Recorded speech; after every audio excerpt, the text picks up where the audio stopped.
Oi família, tudo bem com vocês? Eu sou a Lara e hoje a gente está começando uma série de 4 episódios sobre Colossenses.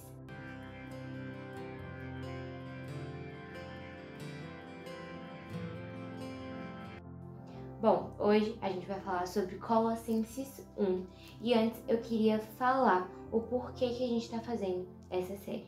Bom, a gente vai fazer uma série de devocionais onde cada devocional vai tratar sobre um capítulo de Colossenses. E a gente vai dar uma aprofundada, vamos deixar Deus falar através de nós. E é por isso que eu estou com 2 Bíblias aqui. A gente vai ir alternando um pouco entre NTLH e NVI. Então, Paulo, apóstolo de Cristo Jesus, pela vontade de Deus, e o irmão Timóteo, aos santos e fiéis irmãos em Cristo que estão em Colossos. A vocês graça e paz da parte de Deus, nosso Pai, e do Senhor Jesus Cristo. Sempre agradecemos a Deus, o Pai de nosso Senhor Jesus Cristo, quando oramos por vocês, pois temos ouvido falar da fé que vocês têm em Cristo Jesus e do amor que têm por todos os santos. Por causa da esperança que está reservada a vocês nos céus, a respeito da qual ouviram por meio da palavra da verdade o evangelho que chegou até vocês. Por todo o mundo, este evangelho vai frutificando e crescendo, como também ocorre entre vocês desde o dia que o ouviram e entenderam a graça de Deus em toda a sua verdade. Vocês o aprenderam de Epáfras, nosso amado cooperador, fiel ministro de Cristo para conosco, que também nos falou do amor que vocês têm no Espírito. Por essa razão, desde o dia em que ouvimos, não deixamos de orar por vocês e de pedir que sejam cheios do pleno conhecimento da vontade de Deus, com toda a sabedoria e entendimento espiritual. Bom, esse versículo 9, eu acho que a gente já pode ressaltar o amor que Paulo e Timóteo tinham por todas as pessoas de Colossos. Até porque quando se trata de oração, quando a gente ora e agradece a Deus pela vida de uma pessoa, a gente está mostrando o quanto nós amamos essa pessoa. E eu acho que esse versículo em específico já mostra como Paulo e Timóteo amavam os irmãos de Colossos. E aí eu tô lendo na NVI e eu vou ler esse trechinho na NTLH. Desde o dia em que ficamos sabendo de tudo isso, nunca paramos de orar em favor de vocês.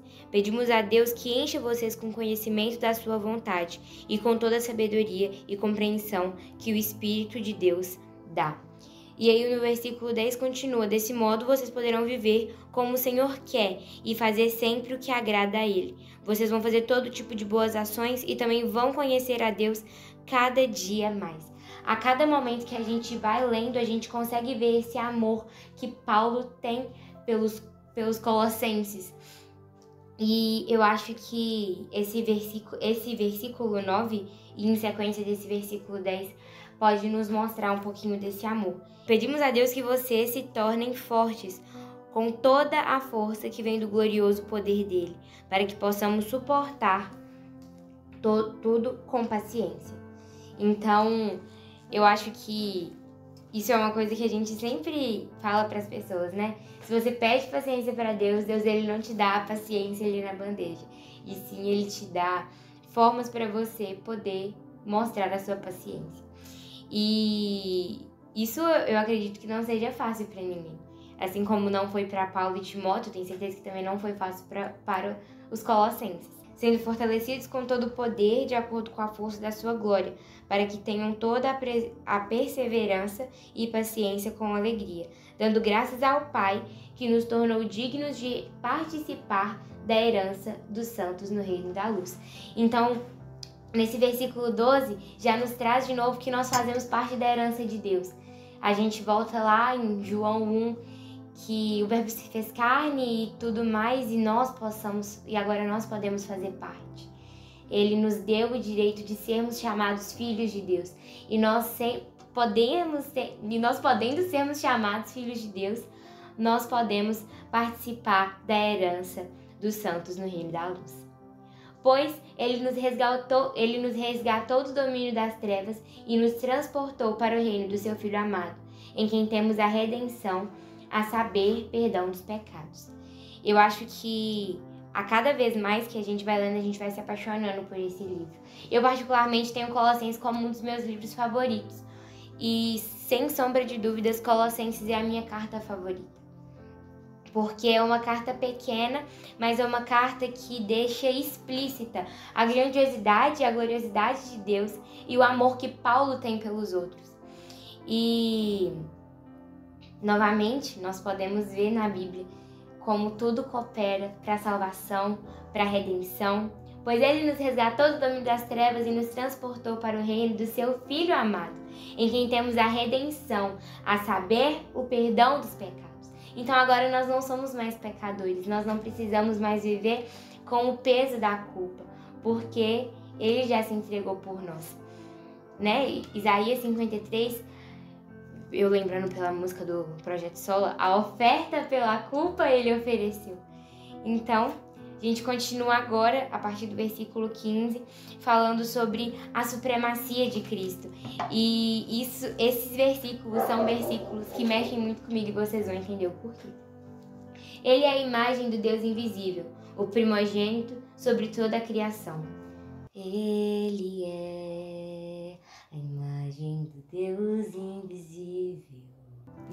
Pois nele foram criadas todas as coisas nos céus e na terra, as visíveis e as invisíveis, sejam tronos, sejam soberanias, poderes ou autoridades.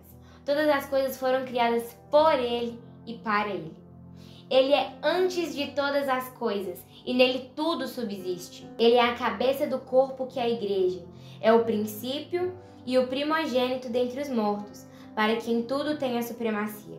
Pois foi do agrado de Deus que nele habitasse toda a plenitude, e por meio dele reconciliasse consigo todas as coisas, tanto as que estão na terra quanto as que estão nos céus, estabelecendo a paz pelo seu sangue derramado na cruz. Eu acho muito doido como a Bíblia ela sempre fala de Jesus. Vamos voltar lá no início, em Gênesis 1:1. Gênesis 1:1 nos diz: no princípio criou Deus os céus e a terra. Ok, Gênesis 1:1. Tá, Lara, como que isso pode me mostrar Jesus? Sabe qual que é a primeira palavra da Bíblia? No princípio. Tá, beleza.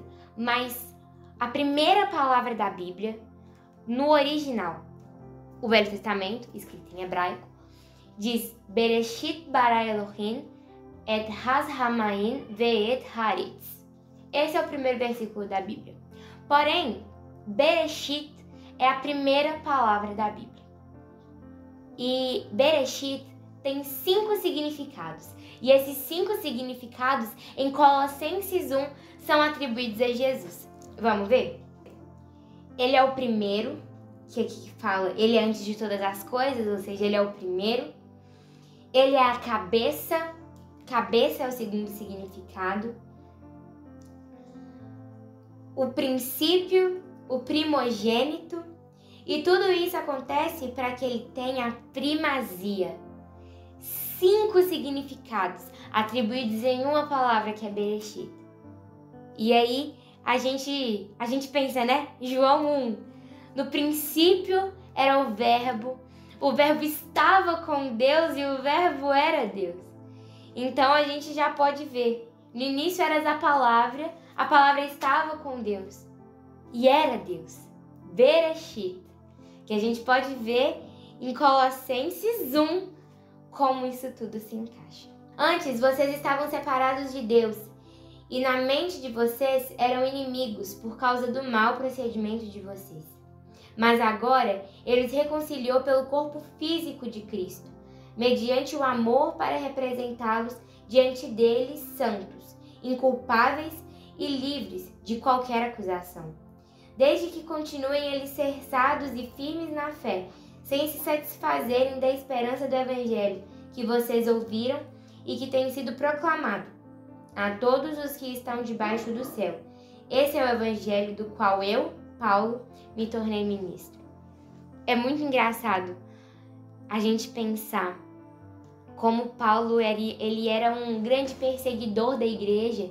E quando Paulo entende que Jesus era o Bereshit, tudo isso muda. E ele era o princípio. Ele é tudo isso. E quando Paulo percebe tudo isso, ele não consegue mais viver sem Cristo.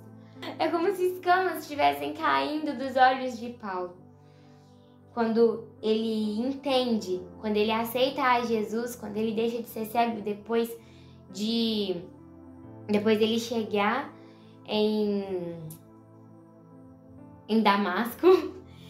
E é isso. Desde que continuem alicerçados e firmes na fé, sem se afastar da esperança do Evangelho que vocês ouviram e que tem sido proclamado a todos que estão debaixo do céu. Então, eu já uso isso como um convite. Venha proclamar o Evangelho. Por que você ainda não está proclamando o Evangelho? Toda a terra deve saber. Mas se nós não fizermos isso, as pedras clamarão. Então, seja parte dessa aliança de Deus com seu povo, seja parte dessa promessa, porque o chamado a falar do Evangelho não é apenas para pessoas específicas. O chamado para pregar o Evangelho é um chamado universal, porque ele fala de todas as pessoas. Nos Evangelhos fala, ide, fazer discípulos de todas as nações, batizando-os em nome do Pai, do Filho e do Espírito Santo. Então não é apenas você que tem um chamado para ser um missionário, você que tem um chamado para ser pastor, proclame o Evangelho. Não, é todos. Todos devem proclamar o Evangelho. Todos devem saber de Cristo, todos merecem saber de Cristo. Ou melhor, merecer, nós não merecemos, mas Ele nos faz merecedor. Agora me alegro em meus sofrimentos por vocês e completo no meu corpo o que resta das aflições de Cristo em favor do seu corpo, que é a igreja. Dela me tornei ministro de acordo com a responsabilidade por Deus a mim atribuída de apresentar a vocês plenamente a palavra de Deus. O ministério que esteve oculto durante épocas e gerações, mas que agora foi manifestado a seus santos. A ele quis Deus dar a conhecer entre os gentios a gloriosa riqueza deste ministério que é Cristo em vocês, a esperança da glória. Cristo nos dá a esperança de estarmos com Ele um dia, uma esperança que antes pensávamos ser restrita a apenas um povo, agora faz parte do povo de Deus, que é todo aquele que aceita o nome de Cristo, aquele que proclama o nome dele e aquele que reconhece que apenas Jesus é o Senhor. Nós o proclamamos, advertindo e ensinando a cada um com toda a sabedoria, para que apresentemos todo homem perfeito em Cristo.